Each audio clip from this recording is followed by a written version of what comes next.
Good Monday morning. Good chilly morning. That's right. Welcome to NWSB.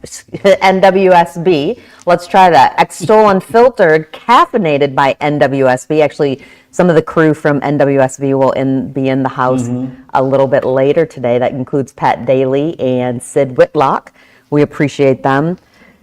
Cold enough walking inside the doors this morning. Yeah, a little more than chilly. Our coldest morning so far this season, down to the single digits. I saw a report from one of our viewers, Dennis Gregory up in Bedford, of I think he said like -3 up there in his backyard. So yeah, we got a cold weather advisory, which is pretty rare. We've got school out for many districts today, not only because of some slick roads still, but also just the cold weather.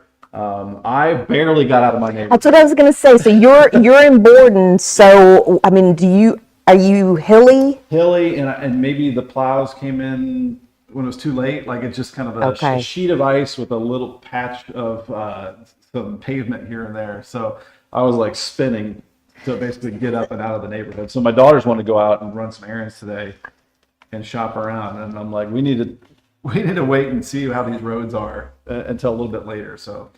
Yeah, some of the neighborhood roads still slick out there, but we're going to try for freezing this afternoon. We got to get up there. We were going to the teens yesterday, so we're going the right direction this week. Let's talk about that just for a minute here. And again, as we always love, wherever you are, give us a little weather report. Give us a little hello where you're watching from. I'm going to show outside. We're on the corner of Market and Vincennes in what's called Uptown New Albany. And I mean, Ben, it looks beautiful out there. Yeah, deceiving because of the frigid temperatures. Arctic high pressure over the top of us, giving us sunshine, but also, again, some of the coldest weather that we've had in quite some time. And so temperatures are running about 15 degrees below normal for today. We'll see temperatures near freezing this afternoon, 22 tonight. Very cold, but it's certainly warmer than what we had this morning. And then getting closer to normal, 43 for tomorrow for our Tuesday, and then back to around 50 Wednesday. Looks mainly dry through Wednesday. Now, Thursday's our day with some gusty rain showers, high of 55. I don't think we'll have severe weather with that, but maybe like a 3/4 inch rainfall out of that. And then on the backside of that, just a quick cold shot, but not as cold as it's been. So we might sneak in a couple flurries Thursday night, briefly chillier in the 30s, but then we warm back up this weekend. I think it stays pretty warm for this time of the year for the rest of this year. Might be posting about some 60s for Christmas Day. So we've got a weather pattern shift. And in fact, we've had over 10 inches of snow in December already. That is the 4th snowiest December on record. Records have been kept back in it since the 1870s.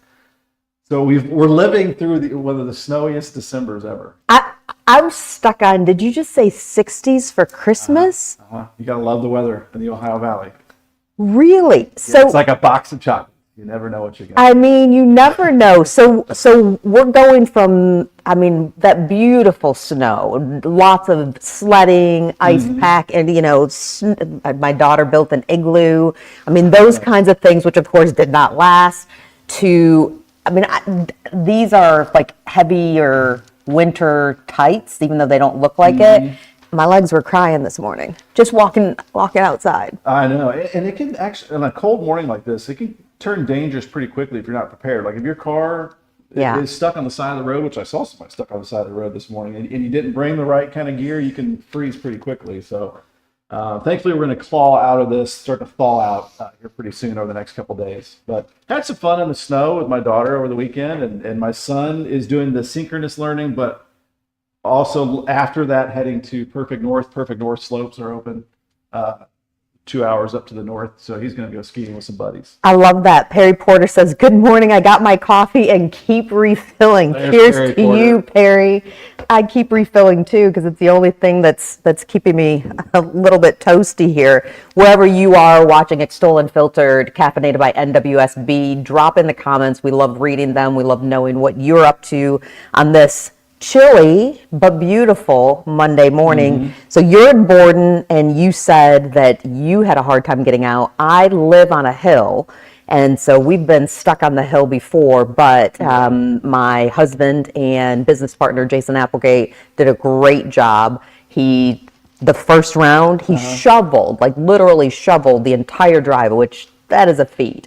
But then this next round, he did it at the right time in the salt. And so this morning, because sometimes you go over and it's kind of like, just hold your breath, hold your breath. Oh, I know. We're not going to hit we're not going to hit it. It was probably less than 50-50 chance I made it up that hill today. I got really lucky. Because if you don't and you're up here, you slide all the way back down, and then there's ravines on either side. So when you go home today, roll the dice. What are you expecting? I'm hoping that this sunshine, and there's salt on the roads, but when you get below 15 degrees or so, the salt won't work. So I'm hoping we get the sun, we get, up to in the 20s. We'll start to see a little bit of melting going on because I'd like to get home. Absolutely. You've got doggies to let out. Clara Matthews says, good morning, Angie and Ben. Good morning. Good morning to you, for sure. Now, Ben, you had said that you spent some time, one of our favorite people here at Extol. Look at that smiling face right there. Former Extol intern, Hannah Peine. So I didn't force her. She was actually a good sport. But I was like, if it's snowing, we're going to get outside. We're going to have at least a little playtime out there. So we made a big old Frosty without that. A lot of comments wanted him to have a hat. I forgot the hat. But he's enjoying that weather. Yeah. Arms up. He looks like he's dancing. With brown spots. Hopefully that's not dog. There's some mud. Let's just say that. There's some mud. There is some mud. And once again, let's just throw that forecast up there. I mean, we're talking rain and 55. Rain and 50s Thursday. What would 50s feel like after a frigid day like today? So, it's going to be a warmer pattern overall. There's that one little brief shot Friday of some chillier weather. Then again, we may have some 60s on the way Christmas Eve, Christmas Day. So stay tuned. So are you saying it's the chances of it being a snowy Christmas? Close to zero. That hurts my heart. Mm-hmm. That hurts my heart, but also it hurt walking outside today, so I don't think I'm going to complain. On any given year, it's a 10% chance of a white Christmas. So it's always a low chance. Really? That's a 10% chance. And again, I'll post this later today. Okay. We'll talk about it on Ben at 10, coming up at 10 o'clock. But the Euro and the GFS weather model, two popular long-range weather models, both calling for 60s, even close to low 70s. And you said potentially throughout the end of this year, even though, so we just got a taste of winter and back to. That's been a long cold spell. It has been a long cold spell. Well, we are very lucky to be joined this morning by two guests here, and so excited that we have them, that's for sure. Well, I will just show you right now. We have Community Foundation of Southern Indiana President and CEO, Nwsb, as well as Indiana University Southeast Director of Applied Research and Education Center, Dr. Melissa Fry. Thank you both for braving the cold. Any snowman building? No. I stayed inside as much as possible. Yep. Not going to lie. We wanted to start with you. For people who don't understand, and I mean, we could spend an hour talking about the Community Foundation of Southern Indiana. Will you first explain what is it and how is this valuable to our community? I would love to do that, Angie. Thank you. The Community Foundation of Southern Indiana is a local foundation, and it is made up of hundreds of funds. And some of those funds are set up by individuals who want a way to do their own charitable giving, by businesses, maybe by nonprofit organizations. And then we also have money that our board of directors uses in a discretionary way to make grants that lift up the whole community. So we were started in 1991, so we'll be 35 years old next year. And at that time, we were started with maybe $1 million or so and just a handful of funds. And in that time, we've grown to where we have over $165 million in charitable assets that are invested with us, and hundreds of funds.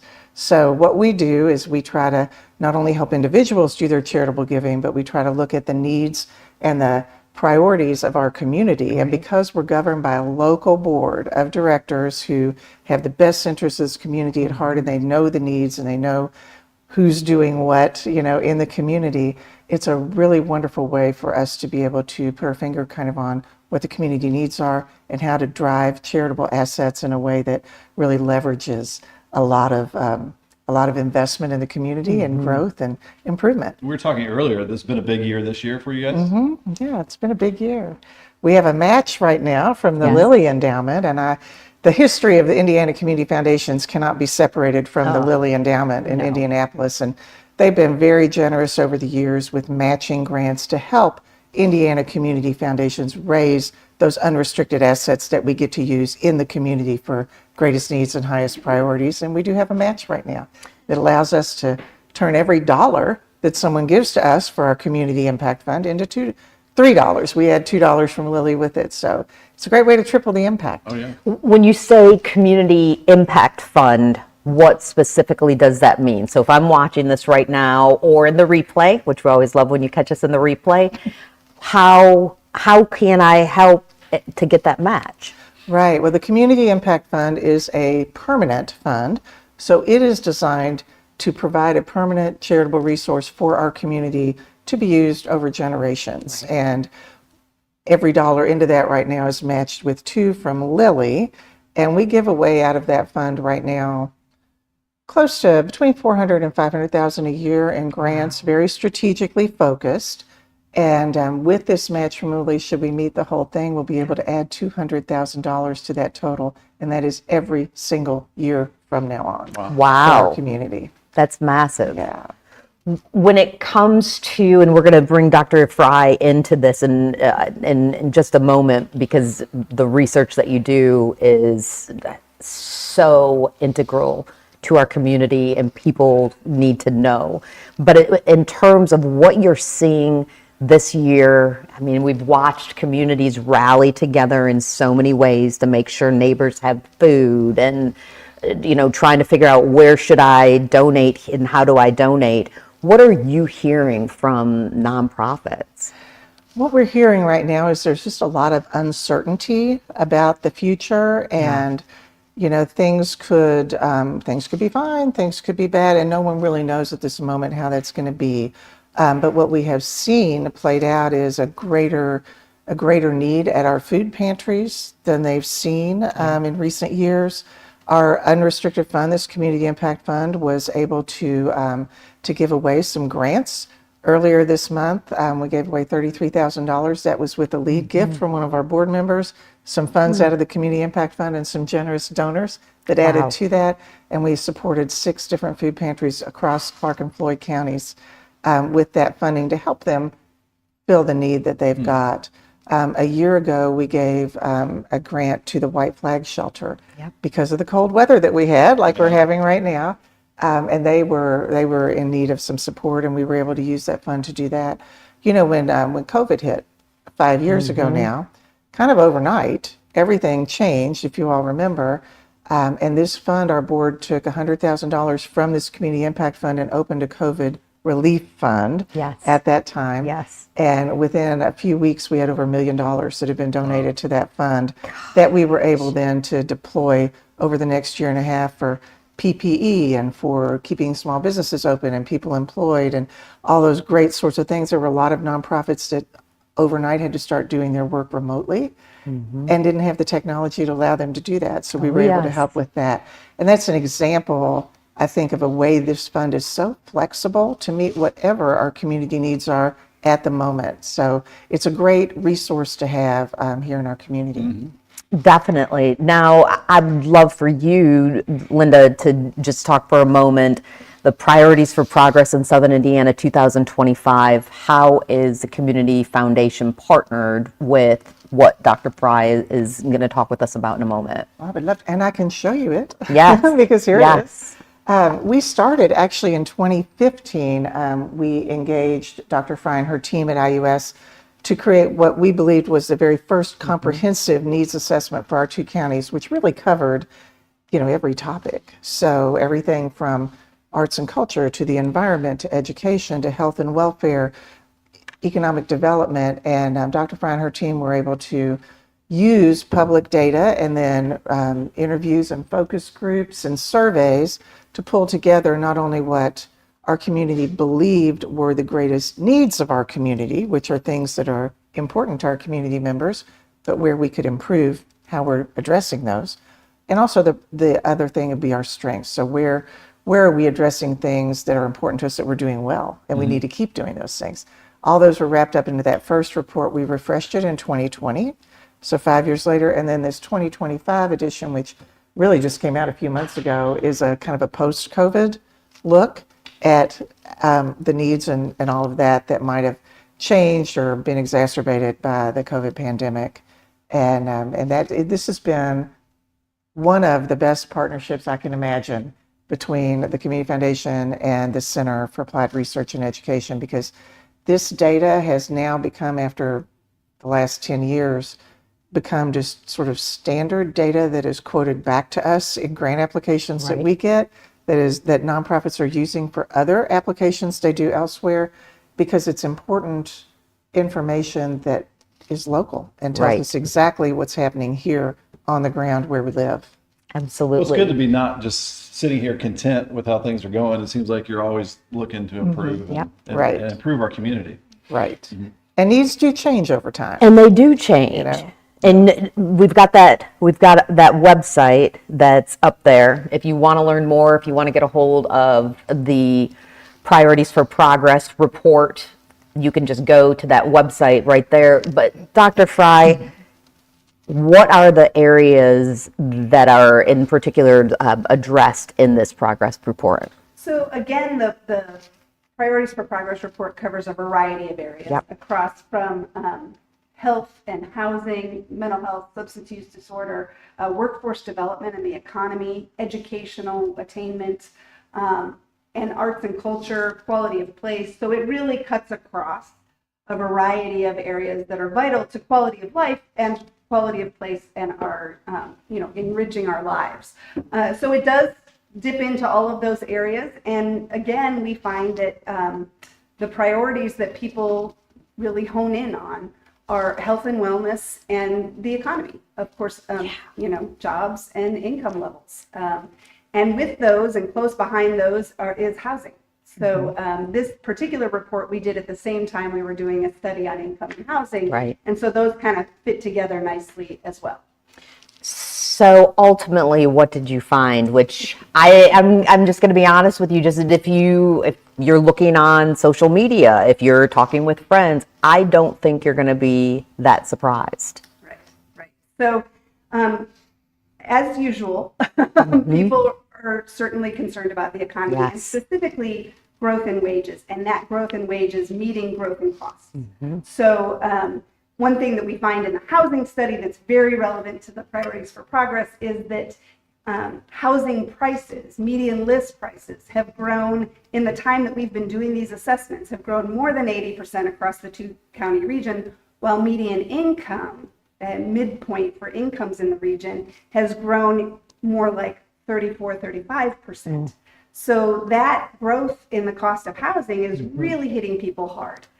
In terms of health and wellness, which is another focus area for people, people are very concerned about hunger and basic needs. And that was before some of the recent changes in funding structures for food assistance. So these focus groups and interviews were done well before those changes in policy. And now what we're seeing is an already strapped system of a community where people were already struggling to just keep up with the inflation in groceries is really struggling. And our food banks are struggling to stay stocked. So these grants to the local food banks came at a very important time.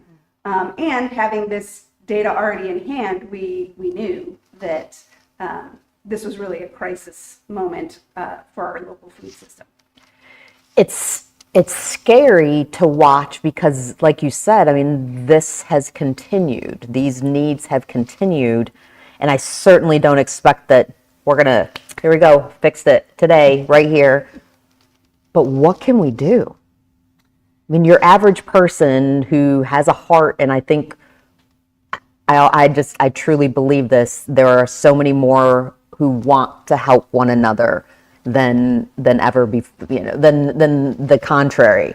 I truly believe that, but you also feel helpless sometimes. If we're asking people to donate money and then they're taking a look going, but I'm barely able. I mean, what can your average person do? I think a good way to look at it is if I have $1 to give today to address these needs, I can turn it into 3. And I like to tell people when they bring us a donation for the Community Impact Fund now, I like to say, I'm going to get out my magic wand, and I'm going to turn this into 3 times what you just gave me.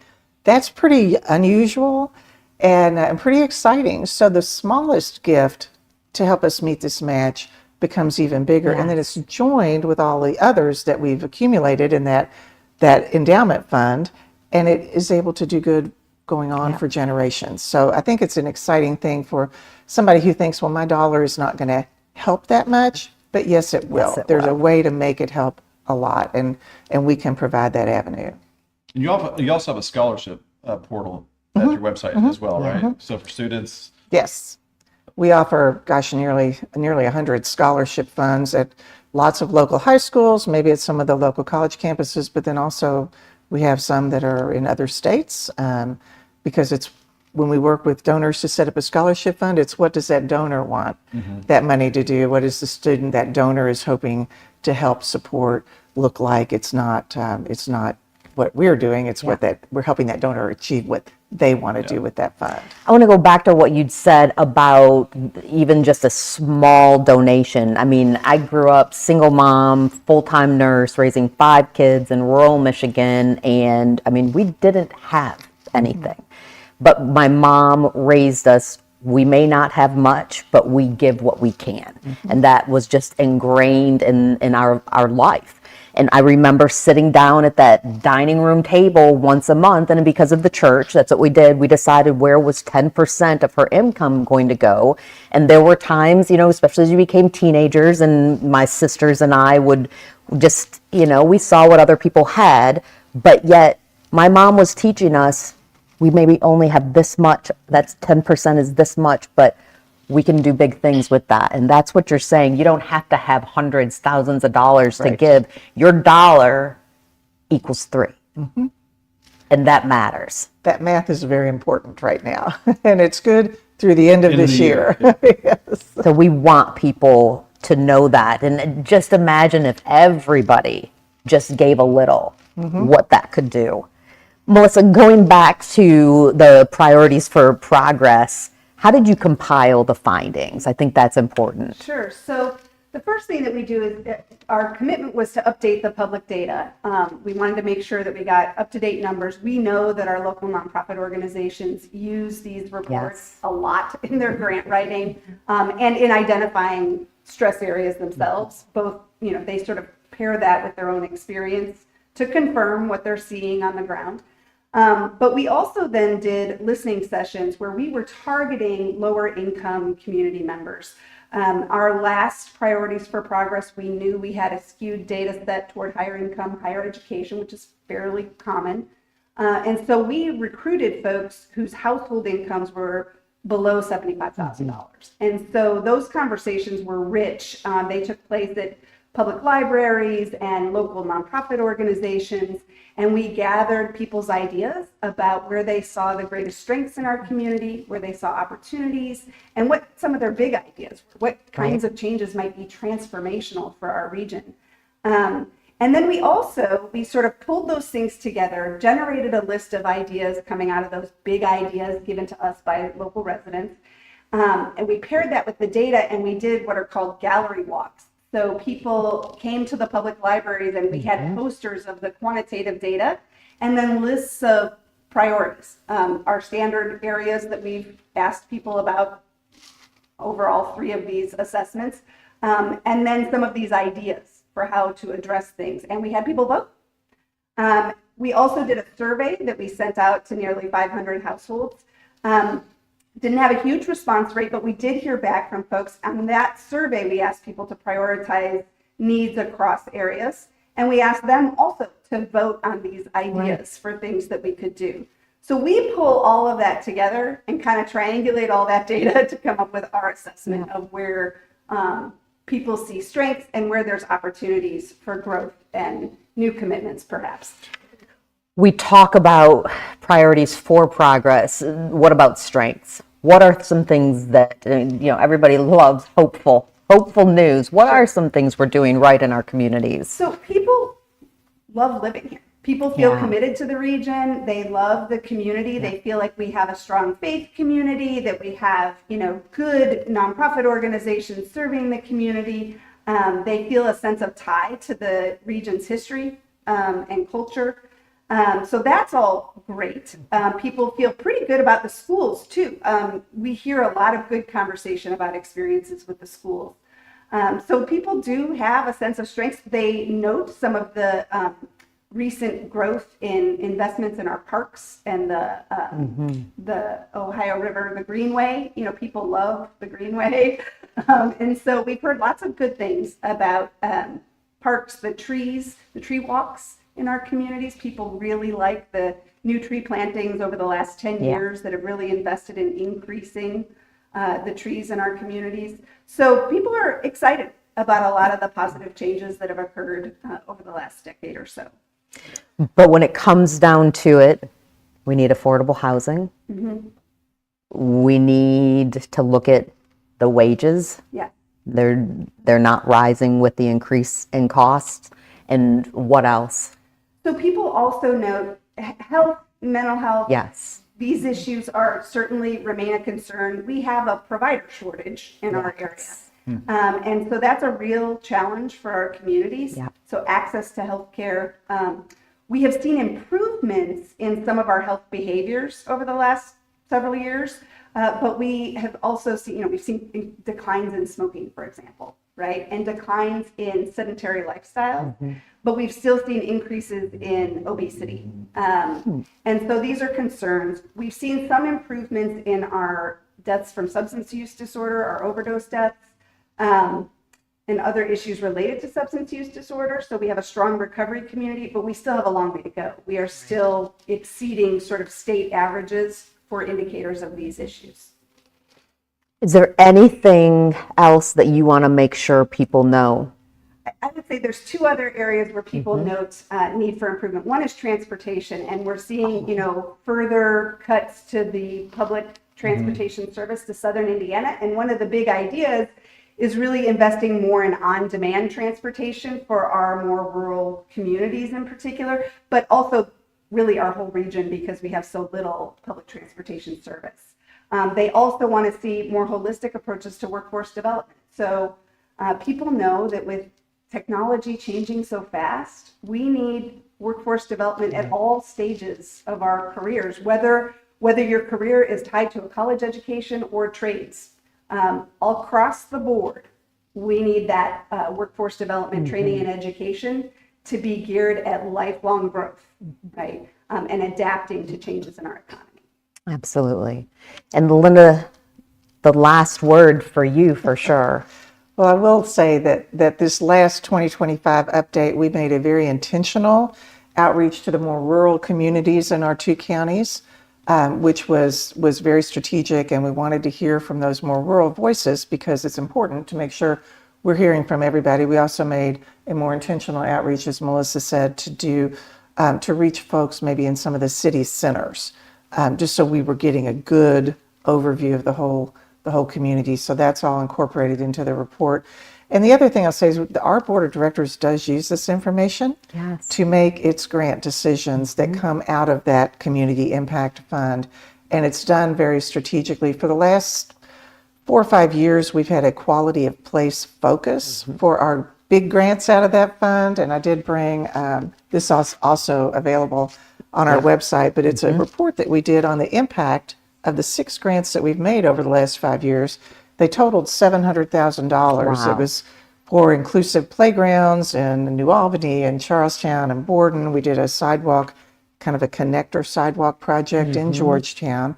The little pocket park that's next to the Jeffersonville Public Library that's got the train and the storyboard and all that. And then the kayak launch, the Krogan launch for the kayaks and paddle access at Origin Park, were the grants that we made out of this program, $700,000. And what we learned in assessing those this many years later, so some of them were 5 years old by the time we got to do this, those grants, $700,000, leveraged $2.3 million in additional investment in those areas.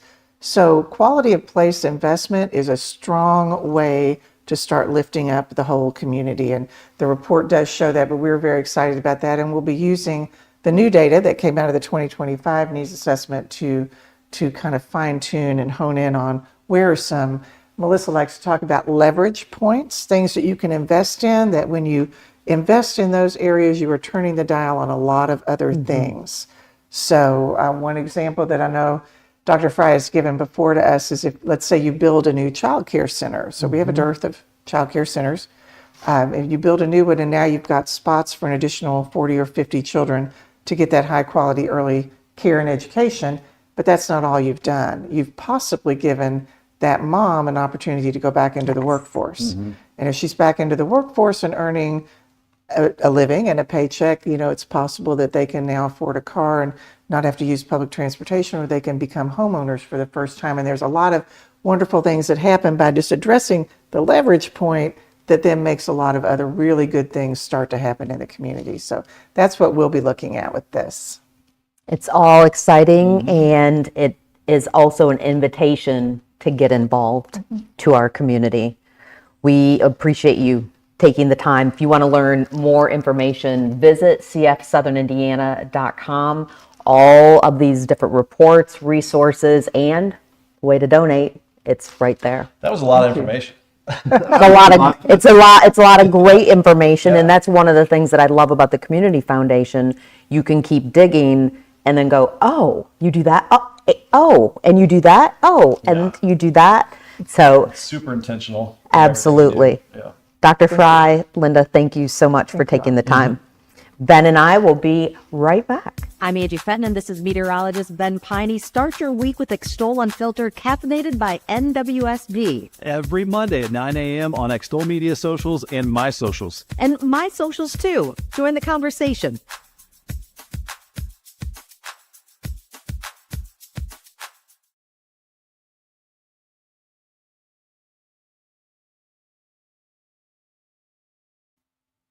We have some of those fine folks who are headed to Extol on this freezing cold morning.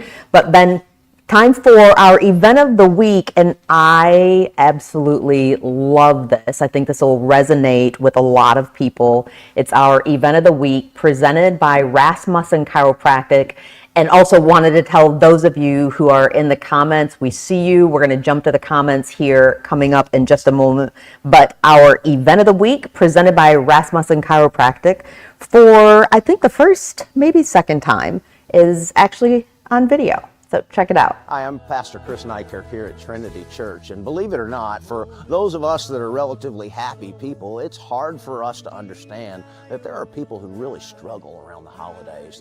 They struggle with loss, they struggle with grief, they struggle with depression, anxiety, all those things that they just keep built up inside. And so on December the 21st, the longest night of the year, we're going to have a Blue Christmas service. It's just a time to be together and admit that we're not all happy people all of the time, and we're struggling to deal with loss or grief or anything of those sort of things. It'll be a time just for us to sit in the presence of God and let the Holy Spirit minister to our souls. If that describes you, I hope you'll come on December the 21st at 6 p.m. to our Blue Christmas service here at Trinity.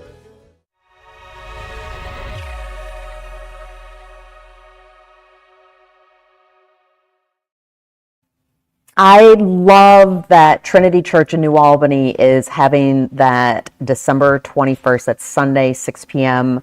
It's just Blue Christmas, Christmas holidays can be really, really difficult for people. And that is absolutely our event of the week, and a beautiful way for people to come together. And As we just talked about, it's community. It can get tougher these days for some folks. So Yes, absolutely. All right, we're going to pull up some of these comments, and if you haven't weighed in yet, tell us where you are, tell us what it's like. I said my legs were crying this morning, even though these are actually like really winter tights, and they were worthless this morning. But here we go. Janet Berry says, I have a sweatshirt with a snowman on the front, and in the middle of the snowman, there's a stain. So it's like your snowman. Yeah. We showed a picture of Ben. I'll pull that up in a second. But she said, I tell people he was rolled in dirty snow. My brother-in-law said, did a dog whiz on him? Janet, It kind of looks like my snowman. thank you for the morning laugh. So there's the snowman with his brown that we're gonna. Friday we made that? It's Hannah, so I am gonna go ahead and assume that is mud.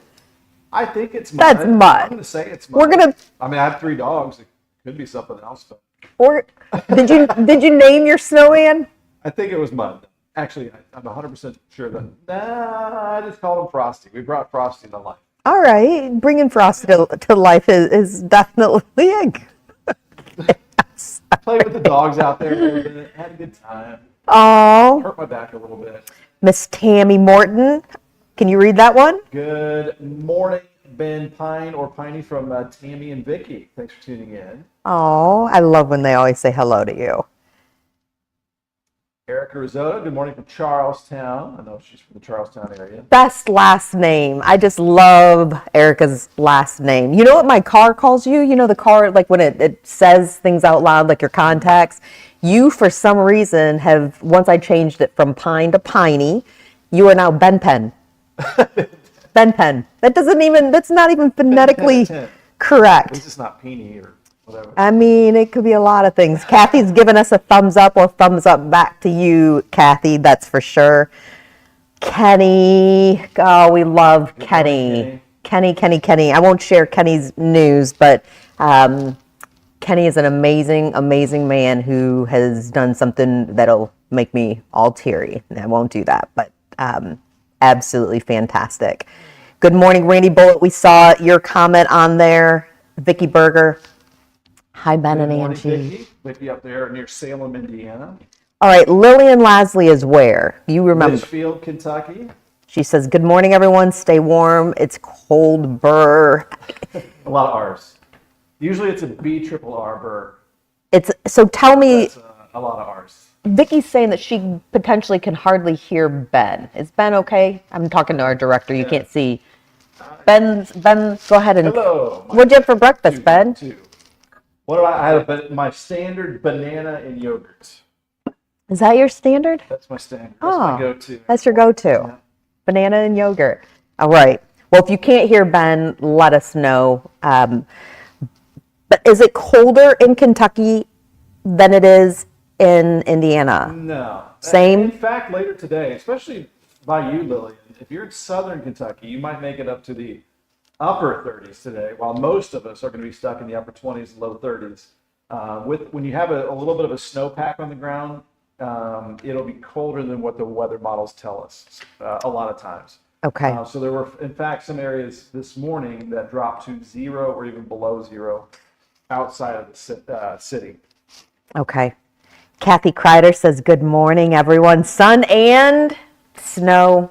We got that. Got it. We got that. And Vicky, let us know if you can hear Ben okay. Wherever you are, we always love when you weigh in with your comments. Tell us what you're doing this morning. Tell us where you are. Tell us how have you been doing in the cold weather? Absolutely. Or any of the topics that we touched on today, where we talked about the housing shortage and talked about how you can make an impact on the community. Love having Linda Speed from the Community Foundation and Dr. Melissa Fry from Indiana University Southeast talking about all that. And it's kind of like, it reminds me of the WHAS Crusade for Children, where they say every penny counts. Yes. Even if you think you don't have a lot to give, even just a little bit sounds like it can make an impact. It can definitely make an impact. Well, one of the things before we go, one of the things that we always love to end the show with is Extol, which Extol Unfiltered is produced by the Extol team, Extol Unfiltered, caffeinated by Nwsb,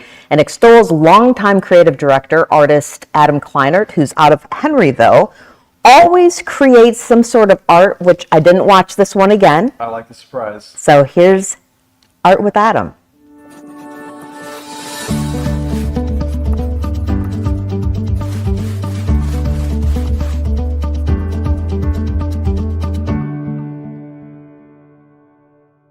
Johnny Gruel started as a political cartoonist for the Indianapolis Star. One day, while he was rummaging in the attic of his mother's Indianapolis home, he found an old, faceless rag doll his mother had made for his sister. At the time, he said the doll would make a good story. He drew a face on it and named the doll after Hoosier poet James Whitcomb Riley's poems, the Raggedy Man, and Little Orphan Annie. Today, we all know this famous Indiana doll as Raggedy Ann. Wow. My mom was always a huge fan of Raggedy. Oh, I loved growing up. I had the There's homemade. that generation that has no idea about that. Oh, 100%. If you asked Olive, who's going to be 10 in January, she'd be like, who? Exactly. Yeah. But I can even see that rag doll somebody made for me. Oh. So we got a comment, Kathy. I can hear you both very well. But what kind of yogurt do I eat? Usually the Chobani. I'll go to Sam's and get the big thing of yogurt. But Vicky says still can't hear her. I don't know. Maybe it's the computer. Maybe it is. Yeah, maybe it is the computer. She's from Salem and with her great-grandson on his Chromebook for school. Maybe I'll get smarter. Vicky, I will tell you what, last week what day was it when the kids, it was e-learning anyway. I can't keep track of all these days. It was synchronous, meaning that they were on there with the teacher. Asynchronous means that they do it on their own. So Friday they were off. It's a lot. It's a lot. And they were a week before they were off. And by off, 3 days. Yeah. I dropped my kiddo off at the YMCA since we have meetings all over the place and she needs constant access to the internet. But yeah, she was trying to get me to help her with math, and I showed her how to do math, and of course, like, that's no longer good enough. Even though my answer was correct, no, Mom, that's not how we do it. And I was like, well, let me just tell you that it's still correct. It's still correct. Like, I'm no help. I'm no help. Kathy Kreider said, I still have my Raggedy Ann doll, and she's about 60 years old now. It's got to be worse. Oh, and the memories of that. Kathy also says, I have some of the yogurt in the fridge and need to try it. You know what my husband likes? And I just bought this for the first time because I didn't know this. We've been married for 11 years. Sorry, I just stole on that one. We've been grape nuts and yogurt. You know grape nuts. Oh, yeah. I used to love grape nuts. And so I just got some of that for him. I have to try that. Little fiber in there. Yeah. And what we have in the fridge right now is not Chobani. It's actually whatever it is at Aldi over here on Grant Line. Oh, okay. I don't remember the brand, but it's delicious. it's all good. Erica says another snow day for our third grader. I know. But at least for, and if I don't know what school district you're in, but this counts. Because remember last year when that entire snow, the first week of spring break got thrown out because of snow days? Yeah. At least the synchronous counts.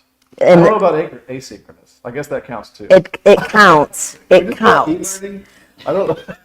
It's all confusing to me. I don't know. We're learning. Today was I would say quarter snow day, more cold day.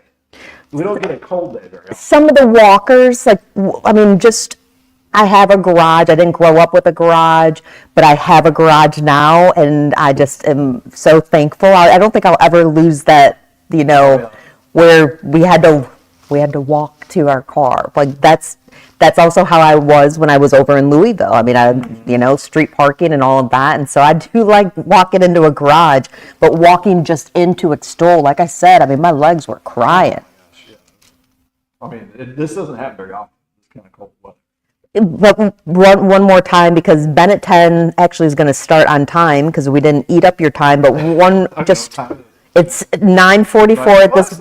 No, my son was texting me during the interview. By the way, was he? Because he was trying to find these nice ski gloves since he's going to Perfect North today. So he's like, "Where are these gloves at?" Go look around. And where is Perfect North? Perfect North. That is 2 hours northeast Lawrenceburg, okay. Indiana, just outside of Cincinnati along the river.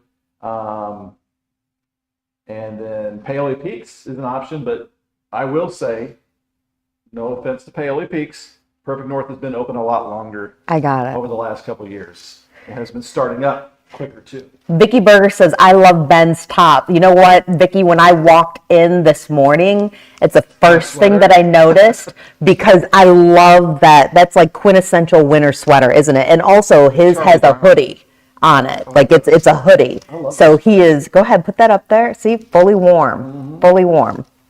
You'll see me about every family gathering in this sweater. I don't remember when I got it, but.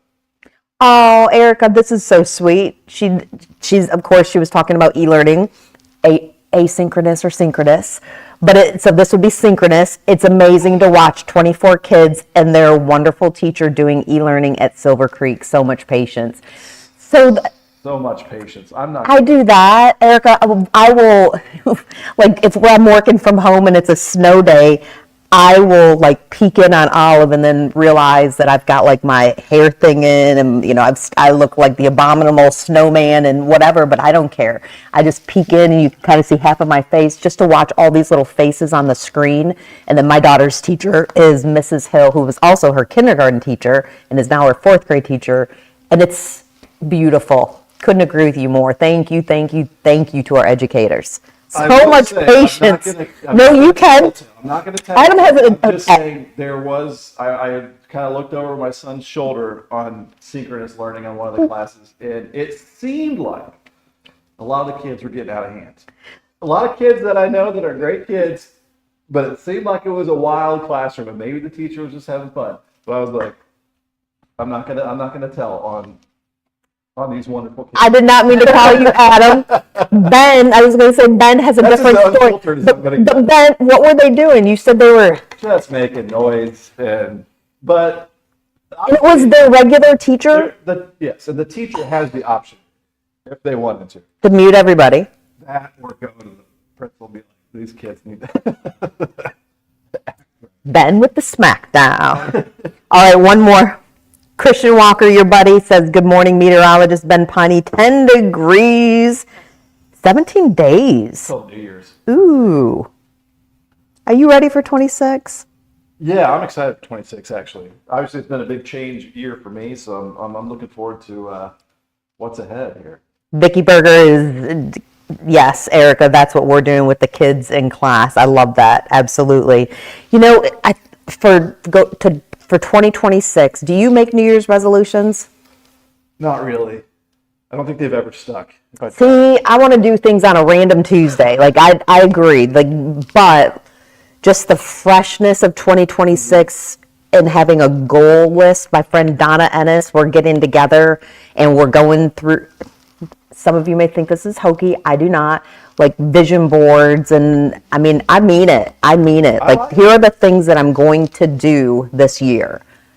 I would like to see all that positivity, but to be unfiltered, ever since I remember right before 2020, I was like, this is going to be the year, because every holiday was like on a Friday or Saturday. I was like, this is going to be a blast, and then 2020 happened, and they're like, well, the next year is going to be great. You know, you got the vaccine, everybody's opening things up.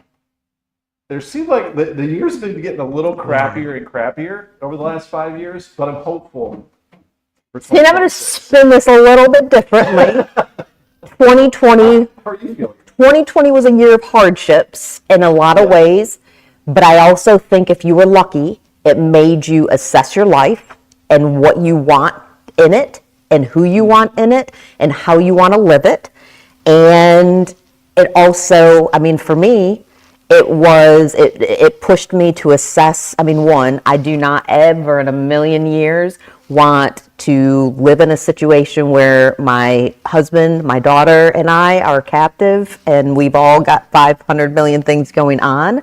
But we spent more time together. We did more things together. And also, it's part of, it's a huge part of why I left conventional TV and dove fully into Extol. And so, on one hand, it was abysmal. Don't get me wrong. It was abysmal. There's a lot of good out there that we can look at. But I'm like, every time I think It's gotten tougher. Going to be the banger Tougher. year. Yeah, It's yeah. not quite the banger. We want a banger of a year, but also we want a banger of a week. And if you're just jumping on with us, we're getting ready to get off so Ben can get ready for Ben at 10.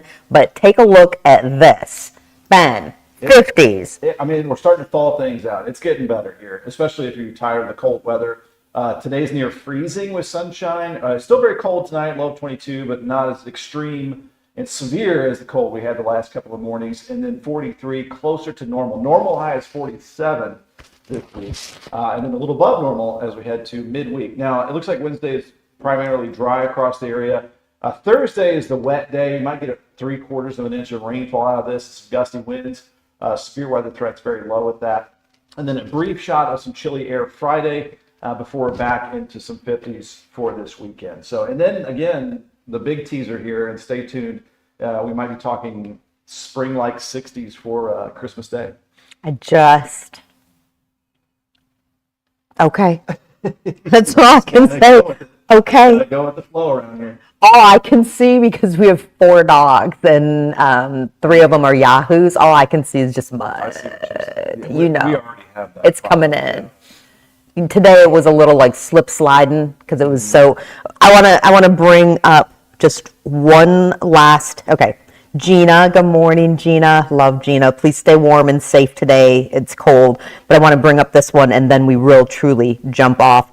Christian asks, "Are you guys ready for New Year's, for Christmas?"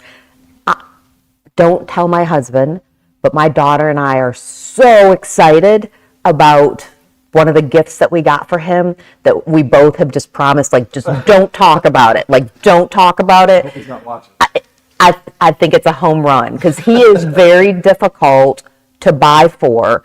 I'm done doing gift cards because he just doesn't use them.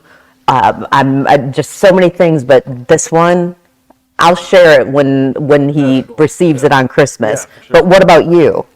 I'll give it all props to my wife. She did all the shopping for the Yeah. kids, so they're taken care of, it looks like. And I don't think Sarah and I aren't shopping for each other. Yeah. I had to get some side-by-side tires, and That's a gift. There's enough money going out Yeah. for different things. So, we're ready to go. We're ready to get into the new year. We did that before where I did not want to, and we are not going to give each other gifts, and we agreed to that, and then guess who broke the rule? No. No. Stereotypically, they will say that women do. No, he did. That's how it usually is for me. I was like, but I didn't get you anything because we agreed on this. But it's better than me back in the day where I'd be like dropping in Walgreens last minute. Okay, yes. Seeing what's left. What's good luck with that one. But as far as New Year's goes, I can promise this: I will be in bed asleep by 9:00, hands down. Although there's one year of my life that I can remember going to a New Year's party and having the best time because I love to dance and I love music. If I could find that party one more time, but I want to be with my daughter. I miss like the 80s, 90s Rockin' Eve back Yeah. in the day. Now when I watch it, I don't even know who these people are that are like on stage. So I can't connect. What time will you be in bed on New Year's? I mean, usually we stay up for the ball drop, depending on what we're doing. It used to be, and I wish somebody would pick this up. We actually tried to host one several years ago and had a decent response. I miss Lynn's Paradise Cafe over in Louisville having their New Year's Day pajama party. That was my all-time, I couldn't care less about the ball dropping, but that was my all-time favorite way to start the New Year's. Awesome. Yeah. Was it coming back or no? No? It's not coming back. Long gone. So if you're going to throw a New Year's Day pajama party brunch, clue us in. Let us know. All right. Ben at 10 is coming up at 10. See you there. Have a great rest of your Monday. Thanks for joining us on Extol Unfiltered, Caffeinated by NWSB.